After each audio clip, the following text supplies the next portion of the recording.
وہاں کسی کو کوئی مسئلہ نہیں ہے. اس لیے وہ ایک خاص سیاسی جماعت کے اندر رکھ کے جب آپ اس چیز کو کر رہے ہیں تو اس کا پھر ایک رزلٹ بھی ملے گا کہ فضل الرحمان کو ہمیں ساتھ لے کے چلنا پڑے گا, اور اسد کیسر صاحب چاہتے ہیں. تو کیا یہ اچھا ہوگا پاکستان تحریک انصاف کے لیے؟ دیکھیں تحریک براڈر انصاف پرسپیکٹو میں دیکھیں تو, بڑے براڈر پرسپیکٹو میں دیکھیں تو مجھے لگتا ہے کہ تحریک انصاف کے لیے اچھا نہیں ہوگا. اس کی وجہ کیا ہے؟ فضل الرحمان بہت شارپ آدمی ہے, انہیں ہم پاکستانی سیاست کے اندر جو ہے زرداری صاحب کے مقابلے میں کھڑا کر کے بڑا گرو سمجھتے ہیں.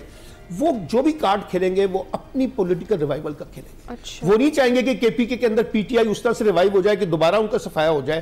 تو میں یہ سمجھتا ہوں پھر پی ٹی آئی کا ووٹر جو ہے نا وہ مولانا فضل الرحمان کو مزاجن قبول نہیں کرتا. یہ اس وجہ سے کانفلکٹ ہے, اور یہ آپ کو پتا علی امین گنڈا پور بھی نہیں چاہتے تھے کہ الائنس ہو. ابھی Sohail Afridi I S F کو لیڈ کرتے رہے, انصاف اسٹوڈنٹ فیڈریشن کو. نوجوانوں میں فضل الرحمان کے بارے میں بڑی ریزرویشنز ہیں پی ٹی آئی کے نوجوانوں میں, اس لیے مجھے یہ اتحاد بھی بنتا ہوا نظر نہیں آ رہا. بالکل ٹھیک. اور سلمان بھائی آپ نے کہا عملی طور پر جو ہے وہ بین ہی ہیں, تو یہ علل اعلان کیوں نہیں کر دیتے؟ کیا چیز ان کو روکے ہوئے ہے؟ کیونکہ بہت سارے ایسے کیسز ہیں جن کے اوپر یہ بنیاد بنا کے تو کر سکتے ہیں. کرنے کو تو بہت کچھ کر سکتے ہیں, لیکن ابھی ان کی اسٹریٹجی کا پارٹ نہیں ہے کہ پی ٹی آئی کو بین کرنا ہے. آپ کو لگتا ہے ان کو کر دیا حکومت خود نہیں چاہتی ہے کہ ایسا کوئی جو ہے پریسیڈنٹ سیٹ ہو؟ حکومت کبھی بھی نہیں چاہے گی کہ پی ٹی آئی کو بین کر دیا جائے, کیونکہ اس سے اور زیادہ کانفلکٹ کریٹ ہو جائے گا, اور زیادہ محاذرائی ہوگی, اور زیادہ ٹکراؤ ہوگا.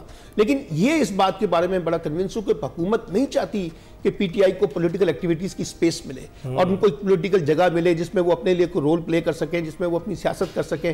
وہ ان کی حکومت اس بارے میں بڑی کنونسڈ ہے. اور آپ دیکھیے وہ کبھی اف اینڈ کبھی بٹ کے ساتھ کھیلتے ہیں, لیکن اس وقت جو پولیٹیکل سپیس درکار ہے پی ٹی آئی کو, وہ تو نہ اسٹیبلشمنٹ ان کو دے رہی ہے, نہ حکومت دے رہی ہے, اور نہ ان کی اپنی پارٹی کے اندر وہ بھی. ہاں کہ وہ خود ہی نہیں لینا چاہ رہے. سہیل آفریدی صاحب کے جس طرح کے بیانات سامنے آ رہے ہیں, انہوں نے چاہیے ذرا کول ڈاؤن کریں معاملات کو, اور ذرا بہتری میں کردار ادا کریں. کول ڈاؤن ہوتا ہے جب دوسری پارٹی بھی نہ کوئی سپیس دے. اب آپ مثال کے طور پہ کے پی کے چیف منسٹر کو ملنے نہیں دے رہے, پھر آپ کہہ رہی ہیں وہ کول ڈاؤن ہو جائے.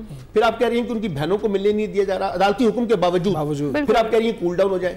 ان کو پولیٹیکل ایکٹیویٹی کرنے نہیں دی جا رہی, آپ کہہ رہے ہیں کول ڈاؤن ہو جائے. تو کچھ حکومت بھی تو دکھائے نا آگے سے پازیٹیو, یعنی لچک کا مظاہرہ دونوں طرف سے کیا جائے گا تو ہی حالات بہتر ہوں گے. اگر آپ لچک کا مظاہرہ نہیں کریں گے تو اس وقت سہیل آفریدی کا جو موڈ ہے اور جو بانی پی ٹی آئی کا موڈ ہے, وہ تو ایک بڑی تحریک کی تیاری کر رہے ہیں دسمبر میں. اور یہ بھی آپ کو میں بتاؤں کہ یہ خبریں بھی موجود ہیں کہ پی ٹی آئی اسمبلیوں سے ریزائن بھی کر سکتی ہے اگر آپ ان کو نئی اسپیس دیں گے. چاہے وہ ان کی غلطی پہلے بھی یہ رہی, پہلے انہوں نے ریزائن کیا, اس کا نقصان اٹھانا پڑا, لیکن جب آپ کسی کے لیے راستے مکمل بند کر دیں گے تو پھر آپشن کیا باقی رہ جاتا ہے. مثلا اب سہیل آفریدی نے سارے سیاسی اور قانونی راستے اختیار کیے ہیں بانی پی ٹی آئی سے ملاقات کے لیے, لیکن آپ نہیں مان رہے. تو اس کا مطلب ہے کہ ایک ٹکراؤ کا ماحول جو ہے وہ بنتا جا رہا ہے, پھر جوڈیشری کے اندر بنتا جا رہا ہے. جیسے آپ نے اپنے انٹرویو میں کہا, دیکھیں نا اس وقت سیریس کرائسس ہے کہ ججز جو ہیں وہ 27ویں ترمیم کے حوالے سے اپنی ریزرویشن رکھتے ہیں, اور ایک تقسیم نظر آ رہی ہے. 2 ججز ریزائن کر چکے ہیں, کچھ ریزائن کرنے والے ہیں, کچھ کورٹوں میں چیلنج کر رہے ہیں, سپریم کورٹ میں خط لکھے جا رہے ہیں.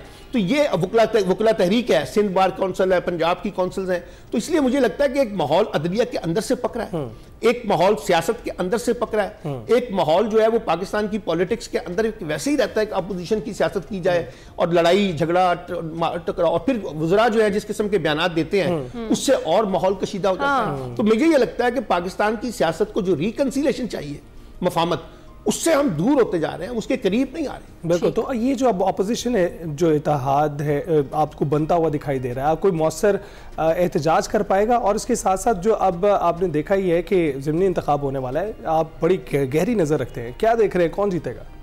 دیکھیں پہلی بات تو یہ ہے کہ پی ٹی آئی کا سارا بھروسہ جو ہے وہ کے پی کے اندر ہے. وہاں ان کی حکومت ہے, وہاں ان کے پاس اسٹیٹ پاور ہے. پنجاب میں بھی پاور ہے, لیکن پنجاب میں نکلنے کوئی نہیں دے گا. سندھ میں ان کی وہ پاور نہیں ہے, بلوچستان میں ان کی وہ پاور نہیں ہے. تو یہ سارا تو ڈیپینڈ کر رہا ہے کہ سہیل آفریدی کیسے پرفارم کرتے ہیں, اور کتنا بڑا دھرنا لے کر اسلام آباد کی طرف مارچ کرتے ہیں, اور اگر کرتے ہیں تو کتنا بڑا ٹکراؤ پیدا ہوگا. ایک بات تو یہ. جہاں تک ضمنی انتخابات کی بات ہے, جو کے پی کے اندر انتخابات ہو رہے ہیں, وہاں تو پی ٹی آئی کافی مضبوط نظر آتی ہے, وہاں وہ جیتے گی مجھے لگتا ہے. لیکن جہاں پنجاب کے اندر جو ضمنی انتخابات ہیں, تو پنجاب کی حکومت بھی ہے, انتظامی مشینری بھی ہے, انتظامی طاقت بھی ہے, وہاں پی ٹی آئی کو سروائیول کی جنگ جو ہے نا وہ لڑنی پڑے گی. لاہور کا ضمنی انتخاب ہو رہا ہے, مجھے لگتا ہے کہ جیسے وہاں پر پی ٹی آئی کے لیے مشکلات زیادہ ہیں کمپیئر ٹو کے پی کے. کے پی کے میں پھر بھی ان کی پوزیشن جو ہے اس وقت پولیٹیکلی وہ بہت بہتر ہے. ٹھیک ہے, بہت شکریہ. سلمان عابد صاحب ہمارے ساتھ موجود تھے, پولیٹیکل سچویشن کو ہم ڈسکس کر رہے تھے. ابھی بریک پر جائیں گے.